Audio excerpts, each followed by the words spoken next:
table ronde, dernière table ronde de la matinée, qui va aborder un sujet qui a déjà d'ailleurs été abordé au cours de toutes les tables rondes précédentes, à savoir une transformation numérique réussie. C'est une transformation qui repose sur la confiance et une confiance dans l'usage des nouveaux services sans sécurité, c'est mal parti. On l'a partagé tout à l'heure à l'occasion d'un certain nombre de questions. Donc on va au niveau de cette table ronde essayer de rentrer un peu plus dans le, non pas le détail des solutions, mais dans la manière dont on appréhende ces sujets dans le domaine de la santé. Et on va s'intéresser donc à la data. La data, c'est le carburant du numérique. Sans data, pas de numérique. Et comment ces données de santé, on s'emploie à les sécuriser dans toutes les transformations qui sont engagées. Donc pour débattre de ce sujet aujourd'hui autour de la table ronde, donc Dominique Pont, que je ne représenterai pas, qui a déjà participé à bon nombre de tables rondes ce matin, Marc Perrotto, qui est directeur général de la société WIDIP, qui travaille à offrir des services à des établissements de santé et dans le médico-social. Voilà. Et d'ailleurs, Marc Perrotto a écrit un livre, une espèce de guide sur les bonnes pratiques à mettre en œuvre justement dans le cadre de cette transformation numérique. Ensuite, nous avons Philippe Béder du MIDIP, qui est donc une société éditrice de logiciels qui travaille pour le compte d'un certain nombre d'établissements de santé en mettant à disposition des solutions et en les accompagnant dans leur quotidien. Ensuite, donc Nicolas Delaporte, qui est directeur des systèmes d'information et de l'organisation du CHU Toulouse. Et enfin, Jean-Marc Sepio, bonjour, qui est dirigeant d'une société OCA. OK, donc qui est basé sur la légende des oies du Capitole. D'accord, et qui travaille à mettre à disposition un savoir-faire dans la gestion de crise. Entre autres, j'en dirai quelques mots. Avec des outils et des méthodes pour accompagner des établissements de santé dans ces crises. Tout à fait. Voilà. Pour poser le cadre, je vous propose de parler un peu de ce que représentent les données de santé. On parle données de santé, mais en préparant la table ronde, j'ai essayé de regarder de quoi on parlait et je me suis rendu compte que c'était quelque chose de gigantesque. J'ai lu des chiffres, j'ai lu 2 milliards de gigaoctets de données de santé en France d'après la Haute Autorité de Santé. J'ai lu aussi que ces données, elles étaient multipliées par 2, le volume était multiplié par 2 tous les 3 mois. Alors, est-ce que c'est vrai, pas vrai? Je ne sais pas, je vais me tourner vers vous. Et quelque part, ma question, c'est qu'est-ce qu'il y a derrière ce terme données de santé pour bien le comprendre et bien comprendre finalement quels sont les enjeux d'une approche de sécurisation performante. Dominique, peut-être. Enfin, je n'ai pas les ordres de grandeur en tête dans le monde entier du nombre de données de santé et sur ces estimations. Ça, j'ai pas en tête le nombre de données. Vous les avez, vous? Non, j'ai trouvé des volumes sur le nombre de données globales. C'est en zétaoctets. De mémoire, c'est 49. 49 zétaoctets, 10 puissance 21, j'ai lu quelque part. C'est des chiffres qui donnent le vertige. Ouais, de toute façon, on ne comprend rien à ces chiffres-là. On se dit qu'il y a beaucoup de données. Enfin, l'enjeu, c'est leur sécurisation surtout. Ouais, quand on parle de données de santé, les choses basiques, c'est les données de notre dossier médical quand on est chez notre médecin, nos lettres, nos ordonnances, nos résultats de biologie, nos comptes rendus de radiologie, notre dossier d'hospitalisation quand on est hospitalisé, puis ensuite toutes les données qui sont gérées par les apps santé, nos rendez-vous de santé, ça fait partie des données de santé, un dispositif médical ou même une bête montre connectée qui mesure sa tension, son pouls, etc. C'est des données de santé. On parle en fait de tout ça. Le chiffre, moi, que j'ai en tête, parce que celui-là, je le connais bien, c'est que quand on parle de données de santé de base partagées par des canaux sécurisés, qui sont ceux qui sont obligatoires et normalement légaux en France, c'est à peu près 10 millions par an de documents échangés par des canaux conformes sécurisés, alors que le minimum du minimum pour un parcours de soins, ça devrait être 500 millions. Donc il y a un facteur 50 qui manque pour qu'en France, on partage les données de santé de façon sécurisée dans les parcours de soins. D'accord. On est sur les données de santé en vision nationale. Est-ce que, Nicolas Delaporte, en vision locale, vous avez la même perception du panorama des données? Parce que j'imagine qu'il y a des données techniques. Pour que l'hôpital fonctionne, il y a une somme de données qui doit être disponible, qui doit être sécurisée. Alors, je confirme, je n'ai pas forcément les ordres de grandeur non plus sur le niveau local. C'est un piège. Peut-être Non, mais vous déjà les les vous types de retrouvez la données. question. Déjà Mais les en types de données. niveau données, on a effectivement la largeur des données de production de soins, celles qui sont produites au sein de l'établissement de santé, et aujourd'hui qui s'amplifient, et c'est normal, sur les applications extérieures, la dimension de la e-santé, les télésuivis, les téléconsultations, tout ce qui va être connecté et qui va produire de l'information du bien-être ou de la santé de la personne et qui va nous être envoyé et stocké dans nos infrastructures, quand on est dans nos infrastructures ou ailleurs, si elle était. Donc la dimension, je ne l'ai pas. Ce que je peux vous dire, c'est qu'elle s'amplifie au fur et à mesure qu'on ouvre l'hôpital, qu'on se porte sur le numérique et qu'on est dans la population, dans les données populationnelles et qu'on élargit les données. En termes de croissance, vous constatez le doublement tous les 3 mois? Alors on constate effectivement un doublement, alors peut-être pas tous les 3 mois, moi je n'ai pas ce chiffre-là. Ce qu'on constate, c'est plutôt sur les établissements de santé par rapport à un chiffre annualisé, c'est qu'on augmente de manière assez significative, mais on n'est pas sur un doublement tous les 3 mois, en tout cas pour les établissements de santé eux-mêmes. Nous, chez nous, on héberge le système d'information de 600 chez WIDIP, de 600 établissements et services médico-sociaux. Donc on est concentré sur les ESMS. Alors il y a 3 types de SMS, il y a le public, il y a le privé lucratif et le privé non lucratif. Nous, on est plutôt sur le privé non lucratif, avec souvent des gouvernances de parents. Privé non lucratif, c'est vieillesse ou handicap. Et handicap, c'est gouvernance de parents.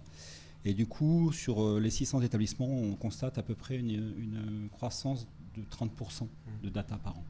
Structurellement, sans les nouveaux clients, structurellement, c'est à peu près 30% par an. D'accord. Côté midi, vous consolidez finalement quelque part un certain nombre d'établissements. Vous avez une vision? Alors, j'ai des chiffres. Non, c'est pas trop. Alors, malheureusement, pour l'activité de la société, peut-être que ça ne croît pas de 30% par tous les 3 mois ou je ne sais pas. Mais non, ce qui est clair, c'est que l'ordre de grandeur, il est gigantesque. C'est pour confirmer ce qui se disait à l'instant. Pour mesurer le volume d'activité de soins dans le libéral, comptez les feuilles de soins, il y en a 1,5 milliard quasiment par an. Donc on est en millions par jour. Et là, il y a une croissance structurelle du nombre de feuilles de soins. Et quand on étend le spectre à la santé, aux soins, alors je crains, Dominique, qu'il y en ait beaucoup plus que 500 millions à faire, parce que si on décompte les ordonnances, les comptes rendus de bio, etc., je crains qu'on soit au-delà du milliard. Mais de toute façon, l'ambition, elle est très, très, très, très loin, et elle est très, très grande, et on n'y est pas aujourd'hui, comme l'a dit Dominique, par rapport au traitement des données de manière sécurisée. Ce qui joue beaucoup, certainement, sur l'augmentation du volume, c'est toutes les applications grand public. Ça cité Dominique, c'est-à-dire tous les objets connectés, etc., qui se diffusent de manière exponentielle. Et pour en venir à votre question sur les hôpitaux, notamment, il y a une croissance effectivement structurelle, parce que le périmètre du numérique est croissant. C'est-à-dire que ça gagne toutes les activités de l'hôpital. Il faut se souvenir ce que c'était l'informatique dans les hôpitaux ou les établissements de santé il y a 20, 30 ou 40 ans. Et c'est pas fini. Donc de toute façon, de manière structurelle, on est face à une croissance très, très, très rapide du volume de données et des considérations de sécurité associées. Parce que ces sujets-là, la sécurité, en fait, on peut le résumer de l'autre point de vue, c'est le gage de la confiance pour les professionnels et les patients que nous sommes. Et sans sécurité, on a un vrai risque de perdre cette confiance et donc d'avoir des échecs, ou en tout cas de ne pas tirer le plein parti du numérique. Merci. Pour éclairer peut-être la deuxième partie de cette table ronde sur la cybersécurité, si on parlait donc cybersécurité, c'est qu'il y a de la cybermalveillance qui, tout domaine confondu, explose ces dernières années. Dans le domaine de la santé, est-ce qu'on a entendu, là, la presse s'est fait l'écho ces dernières années, encore ces derniers jours, de faits de gloire de certains hackers.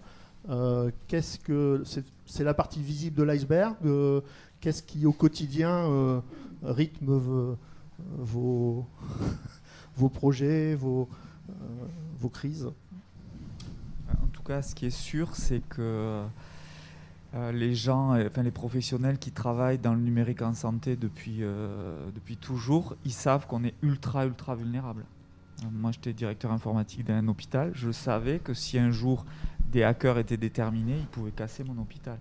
Et je sais que c'est l'état des lieux globalement de la santé en France. C'est-à-dire qu'aujourd'hui, il n'y avait pas eu ces 20 dernières années un vrai volontarisme politique pour dire c'est quand même des données de Français, quoi. C'est des données intimes. On doit mettre en place des systèmes de sécurité. Donc on sait qu'il y a eu un sous-investissement, mais énorme dans le secteur de la santé pour pouvoir vraiment sécuriser les données des gens. Et donc aujourd'hui, comme le sujet numérique et santé est devenu un sujet grand public, qu'on peut faire du fric sur le dark web avec des données de santé qu'on revend, avec des données personnelles, etc., forcément, les attaques se multiplient. On a des chiffres au niveau de l'État, hein, puisque je le suis, mais en fait, c'est des chiffres qui ne sont jamais rendus publics, parce qu'en fait, ça fragilise même le système. Mais ce que je peux vous dire, c'est qu'il y a une augmentation exponentielle du nombre de cyberattaques sur les hôpitaux aujourd'hui en France, avec structurellement une fragilité. Et donc, on est un peu au pied du mur de dire qu'il va falloir investir quand même pour sécuriser tout ça, mais ça ne va pas se faire d'un claquement des doigts. Hein. Une vraie transformation de nos infrastructures, de nos habitudes, des choses toutes bêtes, mais aujourd'hui qu'une infirmière dans un hôpital sache qu'il ne faut pas cliquer sur une pièce jointe comme ça sans regarder, culturellement c'était pas dans la culture de tout le monde, et nos infrastructures en fait aujourd'hui dans les hôpitaux, elles sont un peu à la ramasse à plein d'endroits. Donc il y a un vrai enjeu pour notre pays en fait d'investir là-dedans pour sécuriser ces données de santé. Est-ce que quelqu'un veut compléter? Moi, Allez-y. merci. Non, mais je peux qu'appuyer ce qui est en train de dire. On a une vraie marche à franchir. On se mobilise. On a aussi un plan de l'État pour y aller. Je crois qu'il y a des accélérateurs. Et puis, c'est cette dimension de sensibilisation qui est essentielle. On sent qu'il y a un virage se tourne. Moi, aujourd'hui, et c'est, je dirais, une des premières fois, je suis interrogé par ma communauté médicale sur les moyens que nous mettons en œuvre pour protéger les données dans tel ou tel projet. Ça, c'est un changement de paradigme profond. C'est-à-dire qu'il y a eu une phase de compréhension de ce qu'était la richesse numérique, de ce qu'était le risque, parce qu'on parle de la fuite de données et de son risque de revente, mais ce que disait Dominique Pont tout à l'heure en disant ça peut casser l'hôpital, c'est que le hacker peut aussi rendre les systèmes inopérants, et là on est dans une dimension bien plus gênante dans la prise en soin et dans l'organisation de la prise en soin dans les établissements de santé. Donc c'est une préoccupation principale qu'on accélère avec nos moyens, mais avec aussi les forces des plans qui sont aujourd'hui à mettre en œuvre. Et je pense que la dimension sécurité par design dans les projets, c'est vraiment une dimension qu'on doit absolument faire doctrine dans les établissements de santé, et je dirais partout d'ailleurs. Oui, je peux témoigner aussi pour le travail que nous faisons avec certains centres hospitaliers, hein, la volonté d'engager tout un écosystème. On parlait d'utilisateurs, hein, d'infirmiers, de médecins, d'engager aussi les autorités, hein, que sont l'ARS, l'ANSSI aussi dans la lutte.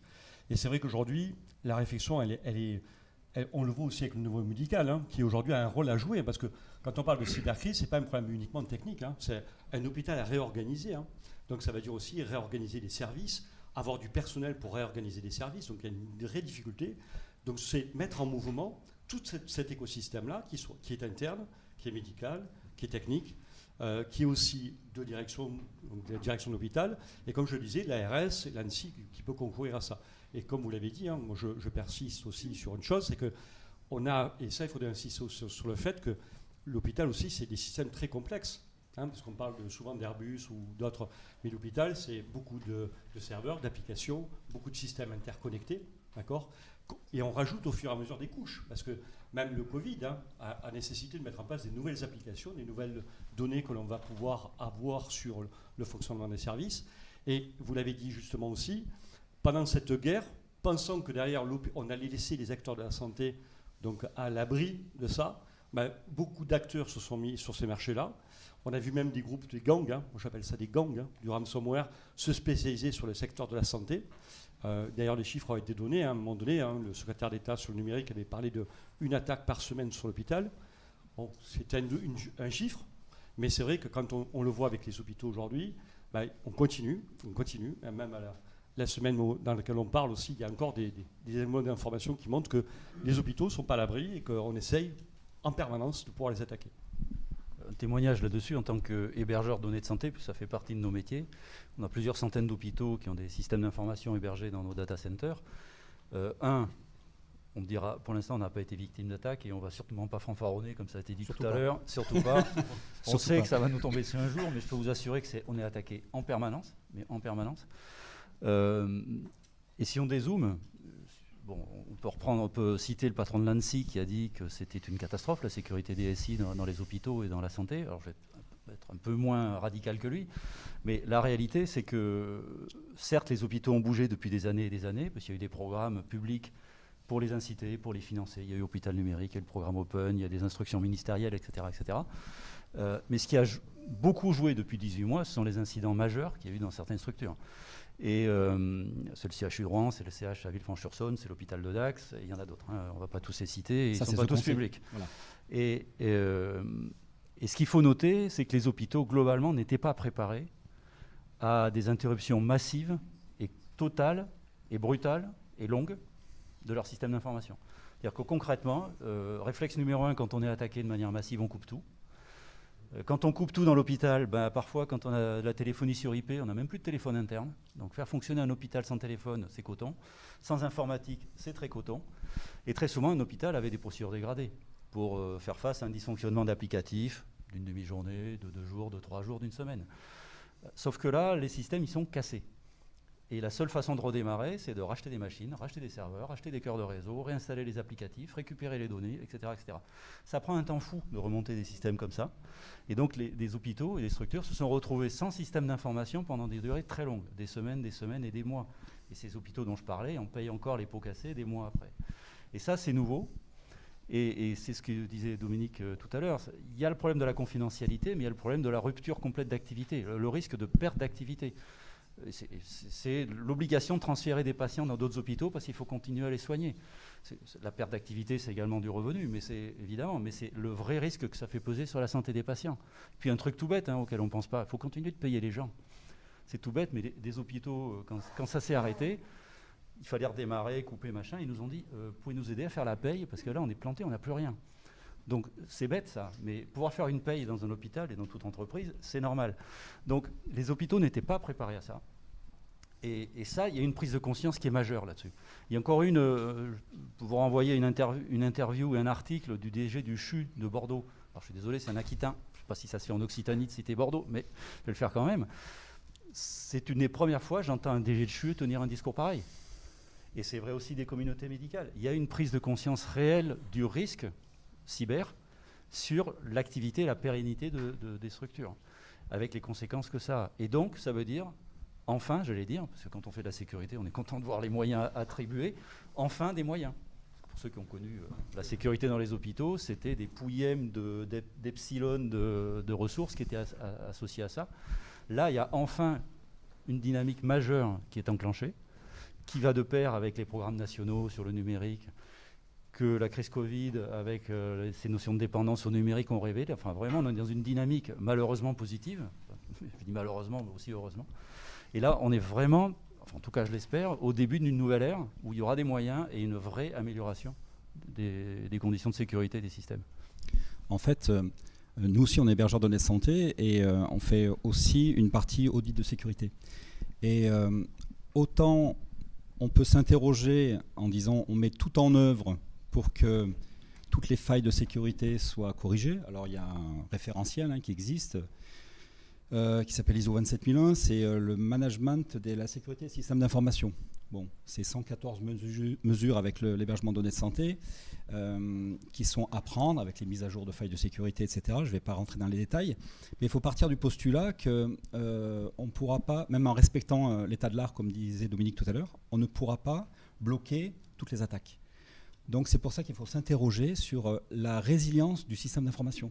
On parle de plan de continuité d'activité avec un plan de secours informatique, et c'est en ça qu'il faut aussi et d'abord s'interroger, c'est sortir du paradigme que je mets tous les moyens, je mets des fonds considérables à essayer de tout bloquer, mais de toute façon, à un moment donné, ça va coincer, ça va sortir. Au sens RGPD, il y a la perte d'intégrité, il y a la perte de confidentialité, et typiquement, effectivement, la possibilité pour un établissement derrière de continuer à faire ses payes, Les PME, il y a quelques années, bien des années de ça, ils se sont même interrogés sur comment si je ne peux plus encaisser l'argent de mes clients, je ne pourrai de toute façon payer personne. Donc, bien en amont des ESMS que je connais et du sanitaire au sens large, bien en amont, les PME se sont emparés de ce domaine-là en réfléchissant à un plan de continuité. Imaginez, vous faites synchroniser vos données dans 2 data centers, super, s'il y a un data center qui crache, ça rebondit sur l'autre. Ok, mais s'il y a un bug sur un data center, ça va se propager, enfin s'il y a un ransomware sur un data center, ça va se propager sur l'autre. Donc il faut plutôt s'interroger aussi sur, ok, j'ai des sauvegardes autre part, et avant que ça se propage sur mes sauvegardes, tant pis, je vais perdre une journée de boulot ou 6 heures de boulot, mais au moins je peux redémarrer sur une autre prod avec les données de la veille.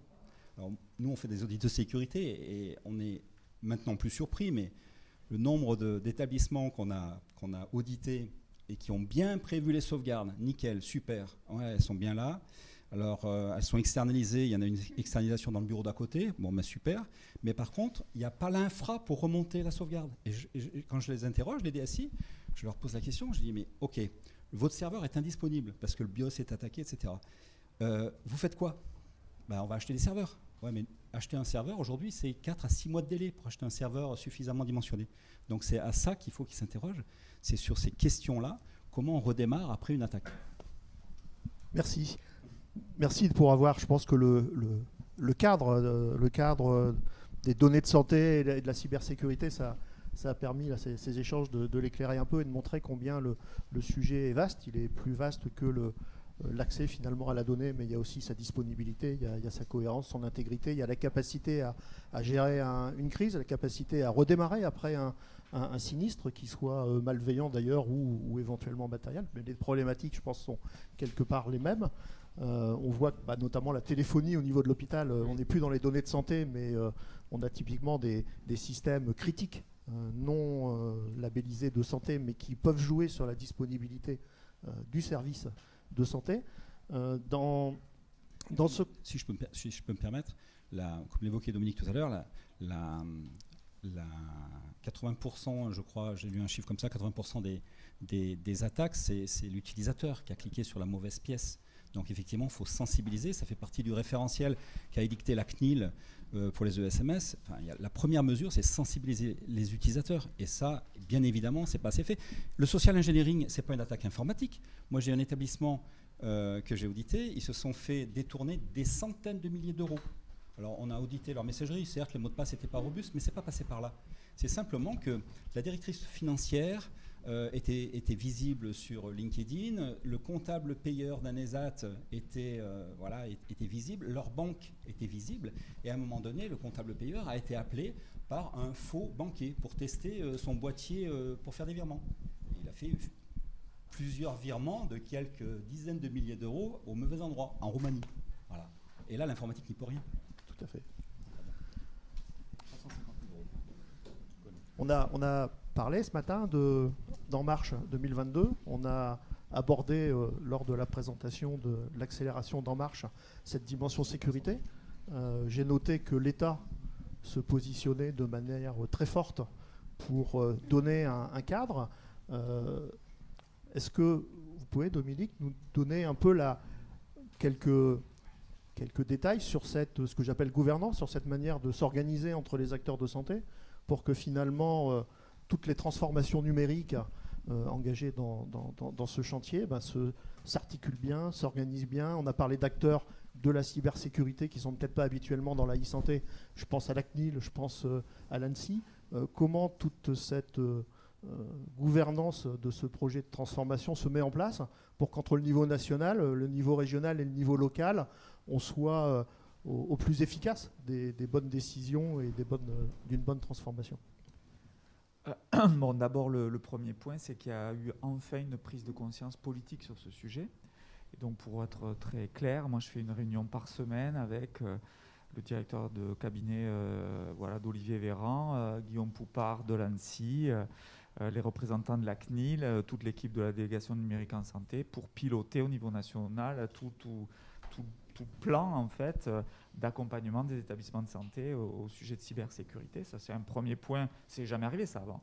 Ensuite, derrière, il y a eu des moyens financiers, dans le cadre notamment du Ségur. Il y a une partie du Ségur numérique, c'est 2 milliards qui vont être consacrés dans les 3 à 5 ans dans le secteur de la santé en France, santé numérique.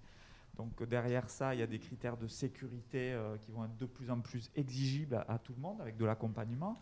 Il y a l'Agence du numérique en santé qui a mis en place un portail de cybersurveillance des établissements de santé avec un service gratuit, ou notamment pour les gros CHU, pour faire très très court et très simple, avec un système d'audit en ligne des expositions, des vulnérabilités sur le web d'un hôpital, avec des rapports d'audit et des propositions de plans d'action. Et enfin, il y a une grosse partie d'accompagnement avec deux axes. Un premier axe, c'est que l'État se remet les mains dans le cambouis des infrastructures techniques numériques de partage des données de santé, avec une grande plateforme citoyenne sécurisée qu'on appelle Mon Espace Santé, qui sera une coffre-fort numérique, au moins pour que les données des citoyens en copie elles soient sur un lieu sécurisé, avec des infrastructures de messagerie sécurisée de santé, avec tout un tas de dispositifs où l'État en fait construit des plateformes numériques déjà sécurisées pour qu'au moins entre hôpitaux et entre professionnels les données circulent. Et dernier sujet, on n'arrête pas d'en parler, c'est le sujet d'acculturation et d'accompagnement, avec une campagne qui s'appelle Tous cybervigilants dans la santé, où voilà, des choses basiques. Est-ce que vous avez prévu un plan B si le réseau plante dans l'hôpital et que vous ne tuiez pas quelqu'un parce qu'en réanimation, il n'y a plus rien d'accessible? Comment vous faites pour avoir au moins à un endroit imprimé ou sur un PC déconnecté du réseau les données de santé de base pour continuer la continuité des soins? Est-ce que vous avez formé vos médecins à ce que ça ne soit pas des mots de passe pourris pour vous connecter sur les systèmes d'information? Est-ce que vous avez acculturé à l'usage du mail, etc. Donc tout ça, c'est un énorme travail. Mais mon sentiment, c'est que maintenant c'est un vrai sujet qui est devenu un sujet avec une gouvernance nationale déclinée dans les territoires, avec une sensibilisation, avec des industriels qui sont mobilisés et qui accompagnent nos établissements. Donc ça ne va pas se régler du jour au lendemain, mais au moins, ça y est, maintenant, on commence à enclencher un mouvement avec une vision, avec une stratégie nationale. En vision locale, Nicolas, peut-être, est-ce que vous... Moi, je confirme. Ouais. Je confirme qu'on a une vraie opportunité, une vraie chance là, avec les plans de Ma Santé 2022, tels qu'ils se déclinent dans leur doctrine. C'est jamais arrivé. Peu d'expérience, c'est jamais arrivé dans la santé. C'est une impérieuse nécessité et ça nous permet, finalement, on ne va pas tout régler tout de suite, ça c'est évident, mais on accélère les choses parce que les marches à franchir, et sur la cybersécurité, on en est là, elles sont tellement grandes qu'on va faire des sauts, c'est pas des sauts quantiques, mais c'est pas loin, pour pouvoir répondre à ces exigences du numérique et finalement d'offrir une offre de soins numériques à la hauteur des exigences de nos citoyens, de nos patients. Donc ça, en niveau local, on le décline. C'est-à-dire que ce qui est dans le pendant des industriels, on a le pendant pour les établissements de santé. On a ces doctrines à décliner, ces organisations, cette sensibilisation, la campagne cybervigilant qu'on applique au sein des établissements. Donc ça commence à porter ses fruits. Il faudra encore un peu de temps. Il ne faut pas qu'on ne soit plus vigilant, il faut qu'on le soit encore plus, parce que le challenge est à la hauteur, parce que c'est deux parallèles qui s'accélèrent. Le numérique, ça s'accélère, les besoins, les objets connectés, etc. La confiance numérique, elle est prégnante. On parlait des cybervigilance, mais on a aussi d'autres challenges sur la confiance numérique autour du RGPD. Et on a à accélérer la partie technique ou la partie gouvernance pour être à la hauteur. Donc pour moi, très franchement, on a une opportunité et un cadre à appliquer qui va nous permettre d'accélérer ce sujet. Et concrètement, pardon, dans votre vision locale et dans votre quotidien d'homme de projet, d'un système d'information hospitalier, là, tout ce qui a été mis en place et que décrivait Dominique Pont sont des choses qui vous aident. Souvent, dans d'autres industries, on a les démarches de cybersécurité qui sont perçues comme des freins et qui sont plutôt qui vont à l'encontre du projet ou des innovations. Comment vous positionnez finalement, vous, comme acteur terrain, dans ce cadre de gouvernance qui vise à accélérer, si j'ai bien compris, et à aider? Mais je pense que c'est pas très différent des autres entreprises ou industries, hein. C'est-à-dire que la cybersécurité, c'est des freins, il faut les faire assimiler, il faut les faire lever, il faut acculturer pour comprendre. Donc au niveau local, vous demandez comment on décline, ben, on a tous les outils qui ont été décrits et finalement ça devient des outils du quotidien. Ça devient des réflexes pour ceux qui sont les sachants de la cybersécurité ou du numérique, et ça devient aussi des points de repère, et ça c'est vraiment intéressant, des points de repère pour les soignants eux-mêmes, en tout cas pour ceux qui ont à se confronter le plus au numérique. Donc la déclinaison de ces outils, elle est vraiment opérationnelle, progressive et opérationnelle. Après les freins, les mots de passe complexes, les difficultés liées à la sécurité, ils sont toujours là, ils sont toujours ressentis comme tels. On a quelques moyens techniques parfois pour essayer de soulager aussi nos opérateurs et nos soignants. Merci Nicolas. Je peux témoigner. Alors, start-up local, hein, on accompagne actuellement des centres hospitaliers dans le cadre du programme, donc, notamment Cybervigilant. Et ils se servent d'ailleurs de l'opportunité parce que de ce programme pour lancer des exercices. Alors l'exercice, ça va être le moyen de pouvoir engager tous les acteurs de l'écosystème. En interne, les services numériques, la direction informatique, mais pas que. D'impliquer donc le médical, d'impliquer la direction, d'impliquer tout l'écosystème que sont les ARS et l'ANSSI, et à ce moment-là de se servir de l'exercice pour faire ces constats, mais pas uniquement faire un constat, parce que je veux parler de l'action positive qui est qu'est-ce qu'on en sort de ça. C'est-à-dire des plans d'action qui vont permettre de mobiliser à la fois l'utilisateur, parce que c'est la première ligne de défense, l'utilisateur, même si c'est la faille, c'est aussi la première ligne de défense. C'est celui qui remonte parfois l'information sur les dysfonctionnements que l'équipe technique ne voit pas, hein, parce qu'il ne faut pas penser que la solution sera que technique. On peut imaginer toutes les solutions du monde. Si on n'engage pas l'utilisateur, première ligne de défense, et j'allais dire l'équipe de réponse qui est la dernière ligne de défense, hein, cette équipe de réponse qui est à la fois les services informatiques, les équipes techniques, mais pas que, je dis bien, l'équipe médicale, mais aussi la direction, et tout l'écosystème que sont les ARS et l'ANSSI. C'est ça qu'aujourd'hui on essaie de faire avec un certain nombre de centres hospitaliers, que certains centres hospitaliers font aujourd'hui, parce que il faut mettre, et moi j'aime bien le terme de cyber-engagement, il faut engager aujourd'hui toutes les ressources. On ne gagnera pas la guerre parce qu'on va s'armer, parce qu'on aura tous les moyens techniques. Ben oui, les moyens techniques ne suffiront pas, il faut engager tous les acteurs, et que tous les acteurs aussi partagent, et moi je rejoins ce que disait M. Delaporte, hein, il faut engager plus largement, que tout le monde comprenne l'enjeu. Il y a une compréhension aujourd'hui des enjeux par rapport à l'État, aux services, à l'écosystème, mais il faut, à l'interne de l'hôpital, hein, Dominique Paul le disait, il faut aussi engager les personnes, qui sont les infirmiers, les médecins et tout le personnel de support ou le personnel technique. Merci. Philippe, vous vouliez intervenir? Oui. Moi, j'insisterai sur ce qu'a dit Dominique et M. Delaporte. C'est vraiment cette notion d'approche globale. On parlait de mon espace santé tout à l'heure. Ça va fonctionner parce qu'enfin, je vais être positif, ça va fonctionner, Dominique, j'en suis sûr, parce qu'enfin, on a, dans une approche systémique, tous les acteurs qui sont au rendez-vous, qui sont mobilisés et qui doivent aller dans le même sens. Ça va de la régulation à l'utilisateur lambda et professionnel. Là, il y a la dimension éditeur, fournisseur, il y a la dimension économique, rémunération des actes, etc. etc. Ça, c'est mon espace santé. Quelque part, dans la sécurité, c'est pareil. Enfin, on va sortir, je vais être un peu dur peut-être, mais le sentiment que jusqu'à présent, on exposait beaucoup ces sujets de RGPD, informatique et liberté, parce que le règlement, qui est un vrai progrès au niveau européen, est sorti.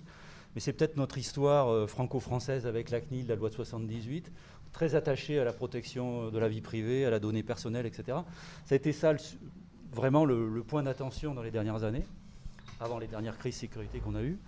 Et à titre personnel, moi j'y croyais beaucoup, comme levier de l'évolution dans les structures sanitaires, notamment les hôpitaux. Parce que je me disais, cette obligation de conformité, ça va faire que ça va bouger. Bon. Assez moyen comme résultat. Et au final, mais non, pas nul, on ne peut pas dire ça, mais globalement moyen. Il y avait plein de petites choses de fait, grâce à Open, etc. Il y a eu des choses de fait. Mais là, il y a une dimension systémique nouvelle, réelle. Et dans le systémique, il y a l'incitation, il y a l'appui des pouvoirs publics. L'ANSSI a appuyé, y compris avec des moyens d'intervention sous-traités de manière massive face à des crises, et ça c'est nouveau. a posé un cadre avec l'ensemble des pouvoirs publics, le fait que les hôpitaux supportent GHT soit ESE, enfin, il y a un certain nombre de normes qui sont posées, et ça fait sérieusement monter le niveau, et ça va faire sérieusement monter le niveau dans les hôpitaux. Il ne faut pas oublier qu'il n'y a pas que les hôpitaux. Mais si je prends ma casquette maintenant de fournisseur, imaginez aussi la complexité, on disait que ça va prendre du temps. On a des logiciels qui ont 20, 25, 30 ans. Donc ceux-là, avant, ils étaient sauvés par le fait que les systèmes d'information hospitaliers, ils étaient fermés. Donc c'était pratique. Par définition, ils n'étaient pas ouverts à l'extérieur. Donc quelque part, ils étaient protégés. Mais là, on a face à nous l'obligation de faire évoluer des vieux rogatons, je vais le dire comme ça, en termes techniques. Donc ça va être un très long chemin. C'est sûr qu'aujourd'hui, quand on lance une nouvelle application, c'est audit de code, c'est conformité RGPD, c'est le privacy by design, comme on dit, c'est tests d'intrusion avant la mise en production, etc., etc. Donc ça, on le fait. On suit, comme je le disais tout à l'heure, toutes les règles nationales. On est dans mon espace santé, dans les référencements, dans la conformité référentielle. Donc c'est un exemple d'une contribution d'un des acteurs à ce mouvement global. Mais on voit bien qu'on est vraiment face à une transformation et des changements de culture des utilisateurs, de comportement de nous, patients, et des professionnels, de tous les utilisateurs. Mais il faut vraiment embarquer tout un écosystème. Et là, on est sorti du strictement la protection des données, conformité, RGPD, etc., avec une vraie prise de conscience, je pense, de l'intérêt stratégique du numérique et du risque que ça peut faire peser sur une pérennité d'une activité si ça ne fonctionne plus. Là, enfin, alors, mais ça va être très très long. Et le problème, c'est que la course, ils ont de sacrés moyens en face. Donc les attaques sont pas toutes publiques, elles sont sacrément sophistiquées. Mais bon, on va se bagarrer.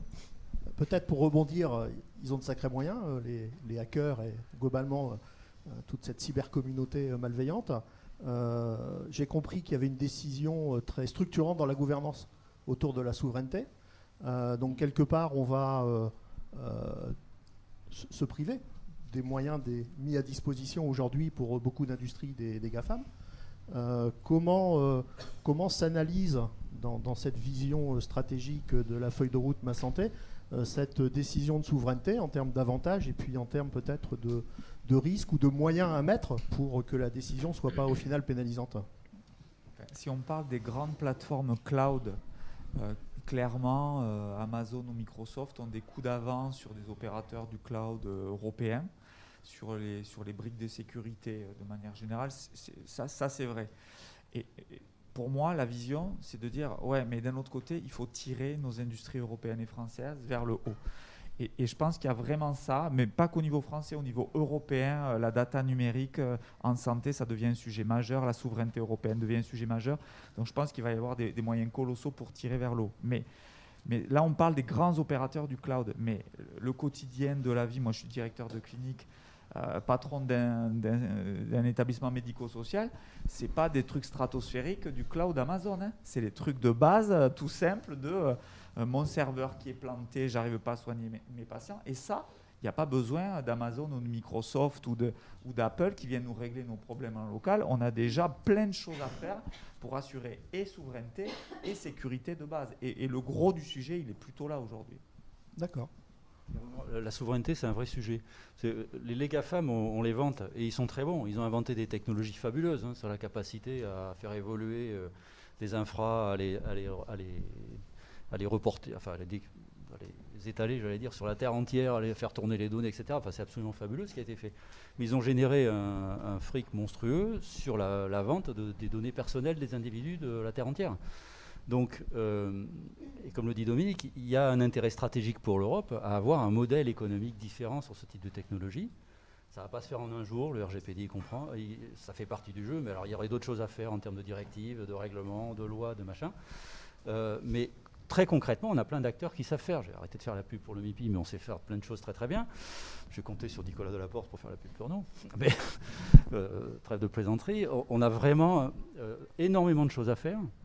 La bonne nouvelle, c'est qu'on parle de la santé, mais ce n'est pas que la santé. Vous avez peut-être vu, la semaine dernière a été publiée une circulaire du Premier ministre sur la compatibilité d'Office 365 avec la stratégie du cloud au centre, etc. Et de dire à ces administrations et à ces ministères, plus de projets dans Office 365, tel qu'il est aujourd'hui, en laissant quelques portes ouvertes, je la fais courte. Mais on voit bien qu'il y a une volonté, et je prends une prise de conscience qui n'est pas spécifique à la santé, mais en tout cas des pouvoirs publics, de mettre en avant ce sujet qu'est la souveraineté.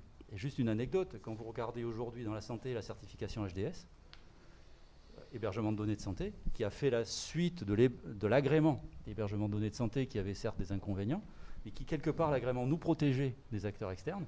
Quand on voit aujourd'hui que tout acteur du cloud est certifié HDS, on peut se dire, ah, on avait oublié un petit objectif dans la certif HDS, c'est la souveraineté. C'est un peu dommage. Ça, c'est une question que j'aimerais bien poser à Dominique. Je ne veux pas le piéger, mais j'aimerais bien savoir ce que c'est la feuille de route des pouvoirs publics sur le sujet, parce que là, c'est un des leviers que peut avoir la puissance publique pour faire évoluer les choses. Juste peut-être pour rebondir, en fait, le marché du cloud aujourd'hui, il est mature, même en hébergement de données de santé. Il y a plus de 200 acteurs répartis sur tout le territoire. Donc vous allez sur l'ANS, le site de l'ANS, la liste des hébergeurs certifiés. Bon, il y a de la place, quoi. Il y a de la place, il n'y a pas besoin d'aller sur des clouds américains pour héberger ces données, franchement. Il y en a dans tous les départements, quasiment. Hein. Même dans la Loire, au fin fond de la Loire, il y a un hébergeur de données de santé. Ouais, faut connaître, quoi. Oui, mais il ne faut pas oublier aussi une chose, hein, parce que je ne veux pas être critique dans le sens où il faut nous aider à grandir. De ce que Dominique Pau nous dit aujourd'hui, on peut utiliser tous les systèmes, mais il faut aider à grandir notre écosystème. Nous, on est une start-up, on a eu la chance de bénéficier de l'aide de la métropole, de la région, de l'État à travers BPI. D'ailleurs, il faut qu'ils continuent tous à nous soutenir, hein, parce qu'il faut qu'on grandisse aujourd'hui. On a besoin aussi, ces sociétés-là ont pris un temps d'avance, il faut le reconnaître. Aujourd'hui, il faut que notre écosystème grandisse. Voilà. Il faut qu'on s'entraide, il faut qu'on nous aide à grandir. Je pense aujourd'hui, comme l'a exprimé Dominique Pau, aujourd'hui, voilà, l'idée c'est aujourd'hui de poser les bases de façon à ce que le système, l'écosystème puisse grandir. Et on a cette force. Regardez en Occitanie, les moyens, je parle de ma communauté qui est la communauté de cybersécurité, qui a une force importante. On est connu dans toute la France, dans l'Europe. Donc aujourd'hui, on peut nous aider à grandir et on deviendra, je l'espère, je suis très positif là-dessus parce qu'aujourd'hui, si on continue à nous aider, on arrivera demain à concurrencer. Ça prendra du temps peut-être, mais on arrivera à concurrencer. Voilà. Merci. En termes de solutions, on a donc une transformation engagée. Vous disiez que tout à l'heure, dans la feuille de route Ma Santé 2022, on rénovait les socles, on posait quelque part les fondations avant de s'attaquer à la décoration et au jardin d'agrément. En termes de socle, quel est pour vous le plus critique, le plus sensible qui est en train de se mettre en place? Il n'y en a pas un qui se détache de façon hyper flagrante de tous les autres. En fait, pour moi, je me le représente plutôt à des niveaux de zoom différents.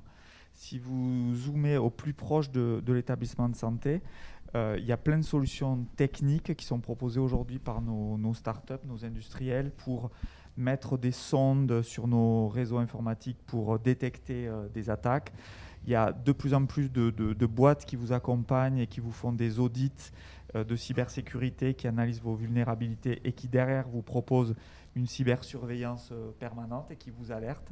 Il y a tout un tas de solutions maintenant techniques avec des opérateurs français pour un hôpital qui vous permet d'avoir des mécanismes en fait, de sauvegarde, mais de sauvegarde non contaminée, ça a été dit tout à l'heure.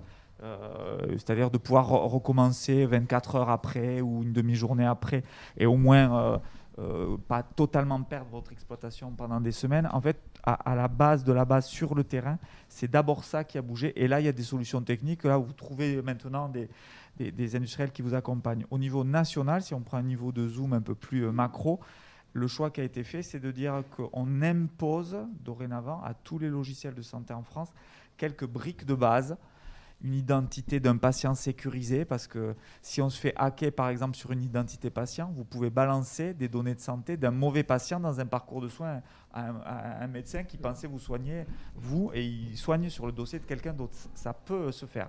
Donc il y a des, voilà, ça, se connecter dans les logiciels de santé avec une infrastructure qui a été proposée par l'État, je passe sur les détails techniques, mais c'est un truc national aussi qui s'appelle Pro Santé Connect, où on standardise ça.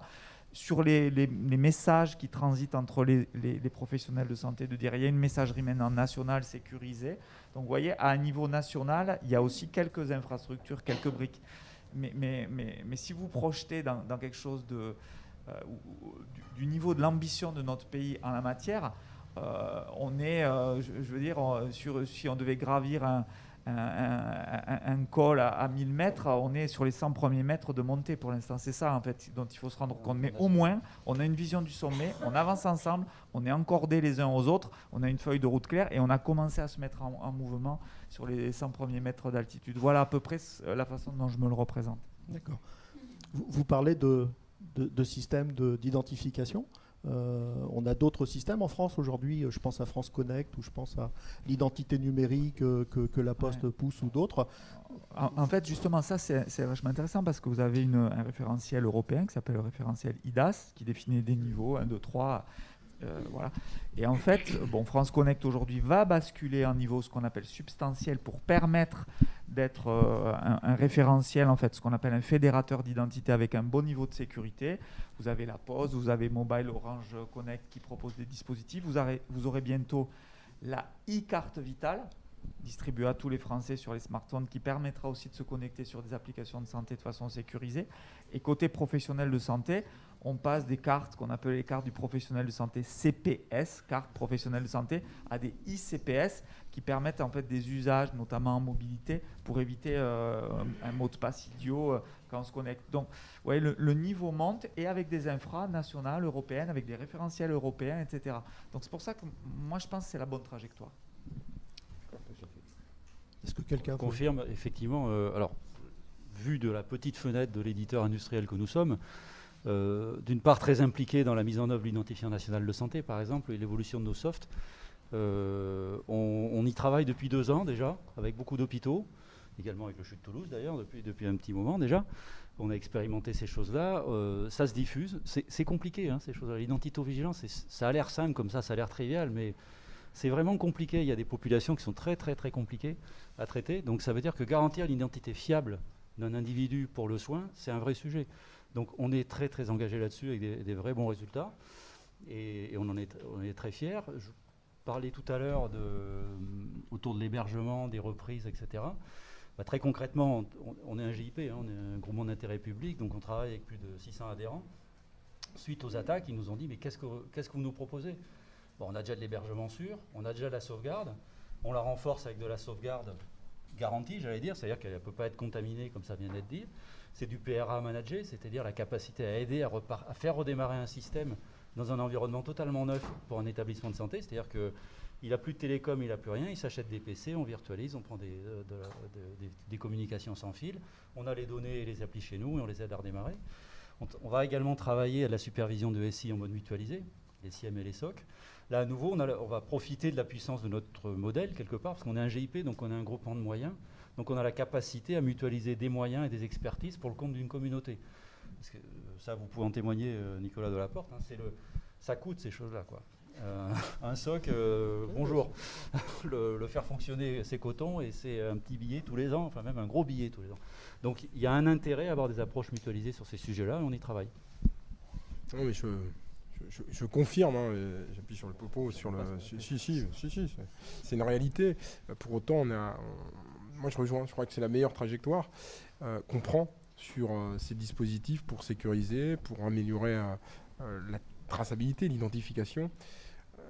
Un petit exemple, on parlait d'une chose toute simple, hein. Finalement on s'éloigne un peu de la cybersécurité, quoique. On parle de la ICPS.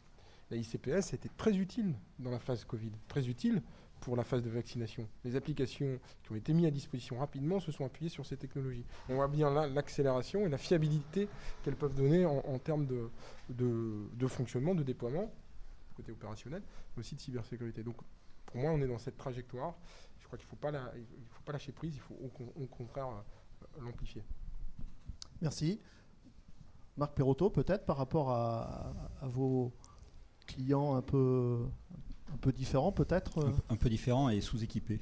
Ouais. C'est peut-être pour ça qu'ils n'ont pas été trop attaqués, parce que sous-équipés.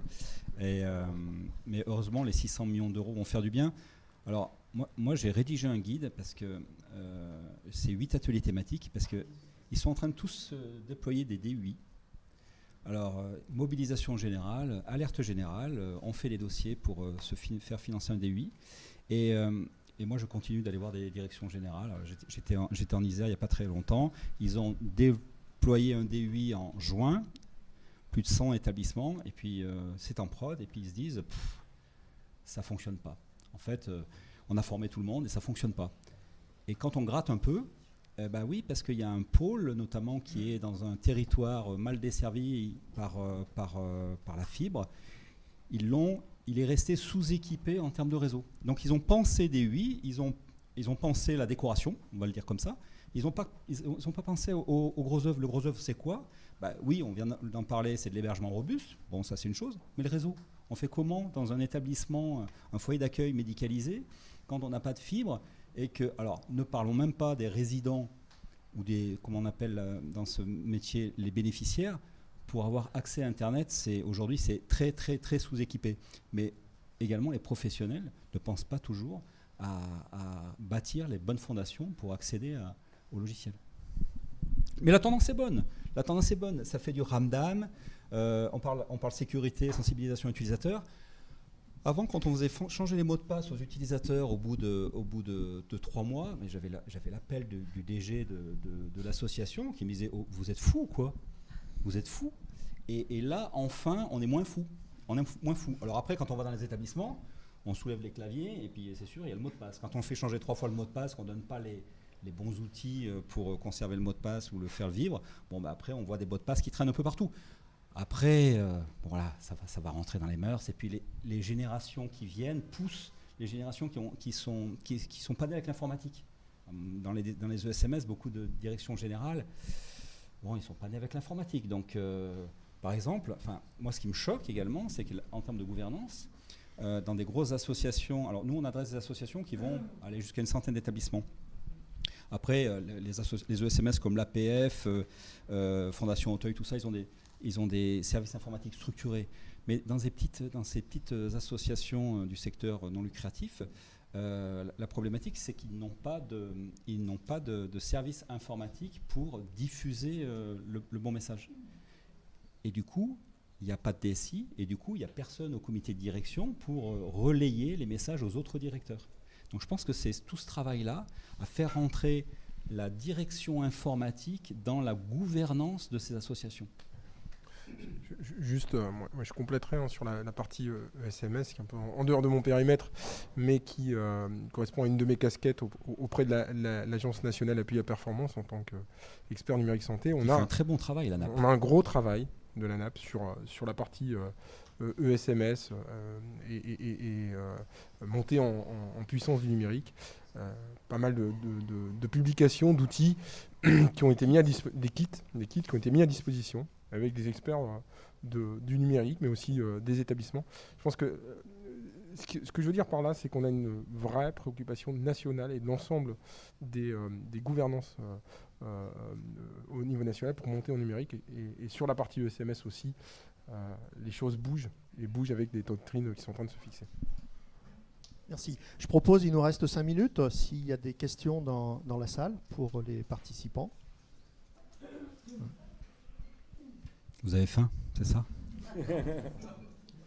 On va rester un peu plus. Alors, autrement, j'ai une question qui vient des participants à distance, de Philippe. De nombreux indépendants ont des ordinateurs individuels avec des procédures de sauvegarde plus ou moins respectées. La solution, délocaliser les logiciels et privilégier les clouds. Pas forcément. Quelles caractéristiques doivent respecter ces serveurs vis-à-vis de données très sensibles ? Pour qui cette question ? Sur l'hébergement de données de santé, strictement, déjà, il faut être certifié HDS aujourd'hui pour être capable d'héberger des données de santé. Après, pour revenir plus concrètement à la question, il y a quantité de guides, y compris à destination de PME, d'indépendants, de sociétés, qui sont publiés par les autorités, et de longue date. L'ANSSI a publié un très très bon guide, c'est les guides d'hygiène informatique. Alors c'est un terme un peu ANSSI, quoi. Voilà, ça fait un peu bizarre. Mais voilà, j'ai toujours appelé ça, moi, les bonnes recettes de cuisine à appliquer pour sécuriser son système d'information. Même quand on n'est pas un expert, ISO, machin, tout ça. C'est que du bon sens, entre guillemets. Quand on le voit, on se dit oui, c'est évident, sauf qu'il y a quand même 40 mesures à appliquer, et tout à coup, c'est un peu compliqué. Et quand on commence à rentrer dans le détail, ça peut devenir franchement compliqué à appliquer. Mais à la base, c'est de l'hygiène, quelque part. Ils le disent, le terme est bon, selon moi. Il est super bon, ce terme. Et il faut appliquer à nouveau des bonnes pratiques. Donc il faut s'y former déjà. Donc il y a un vrai sujet, c'est comment tout acteur, quel qu'il soit, a connaissance de ces bonnes pratiques. On pourrait commencer par l'éducation. J'ai vu qu'il y avait plein de gens du lycée Ozen tout à l'heure. Je ne sais pas s'ils sont encore là. Mais on pourrait commencer dans des classes relativement jeunes et continuer dans les études, etc. Dans la formation professionnelle, dans l'accompagnement de toute la population, y compris les exclus du numérique. Il va falloir former tout le monde à des bonnes pratiques de ce type-là. Et puis, quand on est professionnel, il faut faire appel à des services de professionnels avec des contrats rédigés proprement, etc. Alors, ça aussi, ça fait partie de l'éducation de l'acheteur professionnel. Et puis en médecine, on utilise beaucoup de protocoles. L'informatique, c'est des protocoles. Hein. C'est juste quand on parle de règles de bonne pratique, c'est des protocoles à respecter. Et si chacun, après l'informatique, ça s'est ouvert à plein de monde, chacun a un PC chez soi.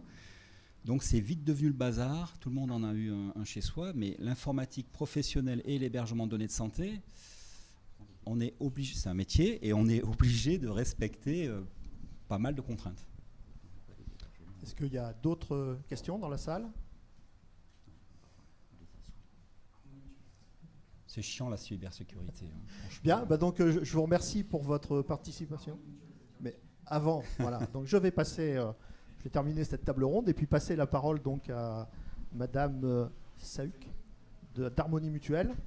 Ensuite, vous aurez cet après-midi à 14h les ateliers citoyens, un retour d'expérience. Mon espace santé, et à 15h45, les ateliers animés par OCAE sur la gestion d'une crise cyber. Voilà, merci encore. Merci à vous. Merci.